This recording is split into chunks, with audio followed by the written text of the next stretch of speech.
ఈ ఉడకబెట్టిన పనసగింజల ముక్కల్ని చక్కగా కొద్దిగా మసాలా వేసుకుని పాలు పోసి కొబ్బరి పాలు లాంటివి కూర వండుకుంటే చాలా స్పెషల్ టేస్ట్ వస్తుంది అనమాట.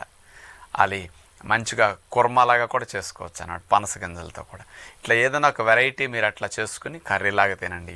ఈ పనసగింజల్ని ఓవెన్లో పెట్టుకుని కాల్చుకోవచ్చండి, చాలా బాగుంటాయి. పండు తినేస్తాం ఆ తొలన్నీ, లోపల పనసగింజల్ని నెక్స్ట్ డే ఎప్పుడన్నా బ్రేక్ఫాస్ట్లో కానీ డిన్నర్లో కానీ ఎప్పుడన్నా పనసగింజలు ఓవెన్లు ఉంటే పెట్టుకోవచ్చు.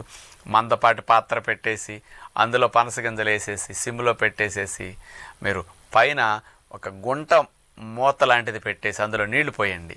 చక్కగా పనసగింజలు అట్లా కాల్చుకోవచ్చు అండి. కాల్చిన పనసగింజలు చాలా టేస్ట్గా ఉంటాయి.